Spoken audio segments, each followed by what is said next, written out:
Good morning. I'm Rangina Farhad, and in collaboration with my team members, Rafael Ablao and Savannah Gallegos, we conducted a literature review on the viability of clotrimazole and resveratrol in combination for cancer therapy. This year, 600,000 people are expected to die from cancers in the United States alone. Cancer is the second leading cause of death worldwide and is projected to replace ischemic heart disease as the first by 2060. As we can see from this graph, there is an expected continued upward trend in cancer rates. Therefore, it's essential to continue the search for better and more effective treatment options for cancers. So what makes cancer unique is that unlike normal growing cells, they have defective regulatory pathways that cause uncontrolled growth and contribute to their survival. An example of this is a phenomenon called the Warburg effect or aerobic glycolysis. There is a shift to increase lactate production even in the presence of enough oxygen. Although a shift to this path does not produce more ATP than produced by oxidative phosphorylation, as shown on the diagram on the right-hand side, it does produce energy more rapidly. This has been identified as one of the major hallmarks of cancer cells. Other dysregulations include overexpression of certain glycolytic enzymes and transcription factors. We can use therapeutics that exploit these differences specifically and prevent rapid growth of cancer while sparing normal cells. In the study, we investigated 2 drugs that present as promising targeted therapeutic agents for cancer. Now, the first drug that we focused in on was clotrimazole. This is an antifungal drug that's been used for oral candidiasis in athlete's foot since the 1960s. However, more recently, it's been studied as an anti-cancer agent, suppressing cellular proliferation and immortality in cancer. We also looked into polyphenols. This is a broad class of compounds found in plant-based foods with health benefits that are antioxidant, anti-inflammatory, and anti-cancer. Now, specifically for our research, we focused in on resveratrol, a type of polyphenol that's found in grapes, berries, red and white wines, and even peanuts. And so given the anti-cancer benefits of these 2 drugs, we were curious to see how they would work in combination therapies with each other. Combination therapy was conceptualized in the 50s and 60s, and this involves using 2 or more therapeutic agents to treat a disease. For example, 2 separate drugs shown here on the left. Some benefits to combination therapy include decreased drug resistance, less toxicity and side effects in the patient, as well as overall improved efficacy, especially if the drugs being used are known to target separate pathways within the same cancer cell. Targeted therapy involves using therapeutic agents that spare healthy tissue, but can also act on a specific part of the cancer cell or a specific pathway that enables the cancer cell to survive. Some examples of targeted therapy include drugs that inhibit gene expression or signal transduction pathways, as well as drugs that inhibit certain enzymes. We know that cancer cells rely heavily on the Warburg effect for survival, so this became our target for this project.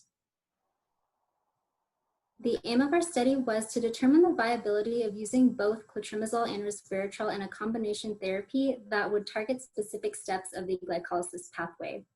This would lead to dysregulation of cell metabolism, as well as less proliferation and increased apoptosis. We used the PubMed database for our literature review. We screened clinical trials, experimental studies, and review articles with dates ranging from 1925 to 2020. And as of currently, there is not any published literature investigating clotrimazole and resveratrol in a combination therapy. So this is an overview of our findings as to where clotrimazole and resveratrol specifically act on the glycolytic pathway in cancer cells. We found that both drugs inhibit activity of the hexokinase 2 isoform. This phosphorylates and traps glucose within the cell. Both drugs also suppress activity of PFK1, another key regulatory enzyme of the pathway. However, as we mentioned, more effective combination therapies involve drugs with different mechanisms of action, and so we looked further into this.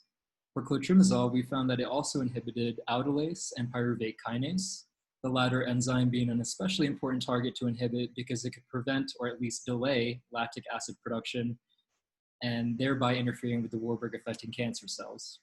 Now for resveratrol, we found that it also suppressed GLUT1, or the glucose transporter, thereby inhibiting glucose uptake and its use as a fuel source by cancer. This drug also inhibits phosphoglycerate mutase, another glycolytic enzyme, and it also acts on pyruvate dehydrogenase, but rather than inhibiting activity, it actually upregulates activity of the PDH complex. So it drives pyruvate metabolism away from lactic acid production, or the Warburg effect, and more towards mitochondrial respiration and the citric acid cycle. And so seeing these promising results, we really wanted to see just how effective these targeted therapies are. And so the study on the left incubated lung carcinoma cells for 20 minutes in the absence and presence of different concentrations of clotrimazole. The y-axis represents the percent of remaining enzyme activity or cell viability compared to controls. And they found that clotrimazole dose-dependently detached up to 60% of the glycolytic enzymes PFK and aldolase. And they found that this reduction in activity preceded the drop in cell viability that you see here as well. Now, a different study treated Lewis lung carcinoma cells with 50 micromolar of resveratrol for 24 hours. Beta-actin served as the loading control for the Western blot that you see here. And they found a time-dependent reduction of GLUT1 expression from resveratrol treatment. In the same study, they found that resveratrol significantly reduced lactic acid production by more than 40% compared to controls, thereby interfering with the Warburg effect, again seen here.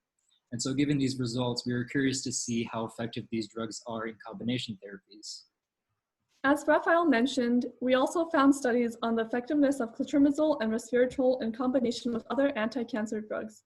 One study compared the efficacy of treating metastatic melanoma cells with a combination therapy of clotrimazole and tremelimumab, which is a drug used to treat melanoma cells, versus each drug alone. On the x-axis, we see drugs these cells were treated with and various concentrations used. Green represents treatment of cells with clotrimazole alone, red is treatment with tremelimumab alone, and blue is treatment with a combination of both drugs. The y-axis is percent survival of cells. This shows that there was decreased cell survival with the combination treatment versus each drug used by itself.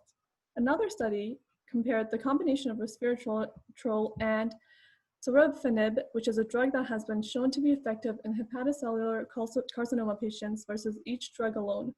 Again, we see that these drugs used to treat these cell lines on the x-axis and the percent cell viability on the y-axis. When these drugs were used in combination, we can see a significant decrease in cell viability. Figure C represents the size of the tumor cells in a mouse model, and we can see in the lower right corner that the combination therapy is most effective at reducing cancer size. Therefore, therapeutic efficacy in combination therapies is greater than with monotherapies. In addition to combination therapies, we looked at clinical trials pertaining to each of these drugs. There is limited clinical data investigating resveratrol and clotrimazole with respect to glycolytic enzymes, but for resveratrol, the general trend is that it induces apoptosis and accumulates in tumor tissue. One trial with the results shown here involved administering daily resveratrol or a placebo drug to cancer patients leading up to surgical removal of tissue. We can see here the black is depicting the resveratrol group and the white is depicting the placebo group. On the y-axis, we see cleaved caspase 3, and this is a biomarker that was used to quantify apoptosis. Here on the right side of the graph, we see that in the resveratrol treated group, there was a 1.4% increase in cleaved caspase 3 compared to the placebo group. And although this is a small percentage, this was found to be statistically significant. With respect to clotrimazole, this drug has been shown to reduce oral candidiasis in patients undergoing chemotherapy with minimal side effects. Like Savannah mentioned, we did run into some limitations with our study. There were limited clinical trials regarding these drugs and no laboratory data on the specific combination therapy of clotrimazole and resveratrol is available to date. However, from our thorough review, we did gather that both drugs inhibit hexokinase 2 and PFK1, and we also found that clotrimazole also inhibits aldolase and pyruvate kinase, while resveratrol additionally inhibits GLUT1 transporter and phosphoglycerate mutase and upregulates PDH. Additionally, each drug has shown to be more effective when used in combination with other anti-cancer drugs. Therefore, we believe using these drugs in combination has promising potential against cancer. In conclusion, we would like to thank our PI, Dr. Antiveros, and the Summer Research Program faculty for their guidance and support.